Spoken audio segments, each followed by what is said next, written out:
সাথে সামঞ্জস্যপূর্ণ নয়, বরঞ্চ বিরোধী। নারীর প্রতি সহিংসতা পরিপ্রেক্ষিতে আমরা যে নারী নিরাপত্তার কথা বলেছি, আমরা বারবার বলেছি সেটার সাথে নাগরিক নিরাপত্তার জড়িত থাকার অবস্থা রয়েছে। আমাদের দেশে নাগরিক নিরাপত্তা হুমকির সম্মুখীন, এই কারণেই নারী নিরাপত্তাও হুমকির সম্মুখীন হচ্ছে। নাগরিক হিসেবে আমাদের দেশের মানুষ যে মর্যাদা পাওয়ার কথা, সেই মর্যাদা 53 বছরে কখনোই অর্জন করার জন্য কোনো পদক্ষেপ গ্রহণ করা হয় নাই।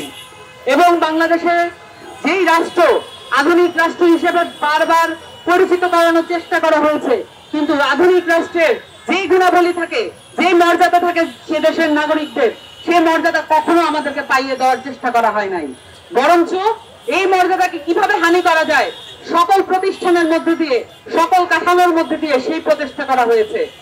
সেটার পরিপ্রেক্ষিতে আমরা যখন মাগুরায় 8 বছরের একটি নারী শিশুকে ধর্ষণের শিকার হতে দেখি এবং সেটার পরিপ্রেক্ষিতে সেটার বিচার পাওয়ার জন্য আমাদেরকে এখনো রাস্তায় খেদিয়ে মরতে হয়, সেটাই বলে দেয় যে অভ্যুত্থানে যে ফ্যাসিস্ট কাঠামোর বিলোপের কথা আমরা বলেছিলাম, সেই ফ্যাসিস্ট কাঠামো এখনো বিলোপ হয় নাই। আমাদেরকে এই কাঠামো বিলোপের জন্য ধারাবাহিক লড়াইয়ের প্রয়োজন আছে এবং এই ধারাবাহিক লড়াইয়ের মধ্যে আমাদের নারীরা সংযত আছেন এবং আমাদেরকে অসংযত হতে বাধ্য করবেন না। আমরা মনে করি নাগরিক মর্যাদার সাথে নারীর মর্যাদা এবং নারীর নিরাপত্তা জড়িত করে এটাকে আইনগতভাবে স্ট্যাবলিশ করা হোক, আইনগতভাবে এটাকে প্রতিষ্ঠা করা হোক। কোন ধরনের প্রশ্নবিদ্ধ আইন দিয়ে নারী নিরাপত্তা নিশ্চিত করা যাবে না। নতুন করে আইনগুলোকে ঢালাওভাবে সাজাতে হবে, যাতে করে বাংলাদেশের মানুষের জন্য, বাংলাদেশের নারীদের জন্য, বাংলাদেশের প্রান্তিক জনগোষ্ঠীর জন্য, বাংলাদেশের দলিত হরিজনদের জন্য আমরা সার্বক্ষণিক নিরাপত্তার ব্যবস্থা করতে পারি। এ কারণে আমাদের যেই ধারাবাহিক সংগ্রাম আছে, নারীদের যেই ধারাবাহিক সংগ্রাম আছে, সেটাকে অস্বীকার করার কোনো উপায় নাই। অভ্যুত্থানের প্রত্যেকটি ধাপে ধাপে নারীরা তাদের যে ভূমিকা দেখিয়েছেন, তারপরও অভ্যুত্থানের পরে আমরা দেখতে পাচ্ছি এটাকে অস্বীকার করার পায়তারা চলছে। নারীদের ভূমিকা শুধুমাত্র নারীদেরকেই বলতে হবে, এই জায়গা থেকে আমাদেরকে সরে আসতে হবে।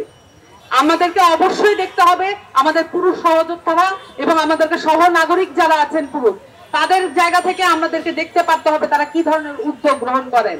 এবং সেই সাথে রাষ্ট্রীয় কাঠামোর জায়গা থেকে আমাদেরকে সজাগ এবং সচেষ্ট থাকতে হবে, যাতে এই কাঠামো আমাদের সাথে প্রতারণামূলক আর কোনো আচরণ করতে না পারে।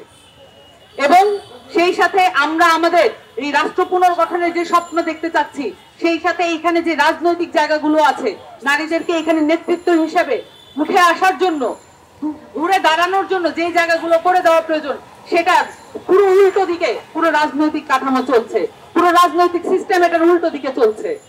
আমাদের নারী নেতৃত্ব তৈরি করার জন্য সংরক্ষিত আসন কোনো ধরনের ভূমিকা রাখবে না। আর তবে সংরক্ষিত আসনের যেই ভূমিকাগুলো আছে, সেটাকে কিভাবে ইলেকটোরাল জায়গা থেকে আমরা ধারণ করতে পারি বা আমরা সেই জায়গায় যেতে পারি, সেখান থেকে আমাদেরকে চিন্তা করতে হবে। এবং সর্বোপরি আমাদের রাজনৈতিক, সামাজিক এবং রাষ্ট্রীয় জায়গা থেকে নারীদের নিরাপত্তা, নারীদের সুযোগ এবং নারীদের নেতৃত্ব তৈরি করার জন্য যেই পদক্ষেপ নেওয়া প্রয়োজন আশু গতিতে, সেই পদক্ষেপ নেওয়ার জন্য উদ্যোগী হতে হবে। এখানে যে নারী কমিশন গঠন করা হয়েছে, আমরা দ্রুততম সময়ের মধ্যে নারী কমিশনের প্রপোজাল গুলো দেখতে চাই এবং সেই সাথে নারী কমিশনে যাতে রাজনৈতিক দলগুলো প্রপোজালও আমরা ওপেনলি দেখতে চাই যে নারীদের প্রতি তাদের দৃষ্টিভঙ্গি কি, এটা তাদেরকে পরিষ্কার করতে হবে। সকলকে ধন্যবাদ। আমাদের বিক্ষোভ সমাবেশ এখানেই সমাপ্ত ঘোষণা।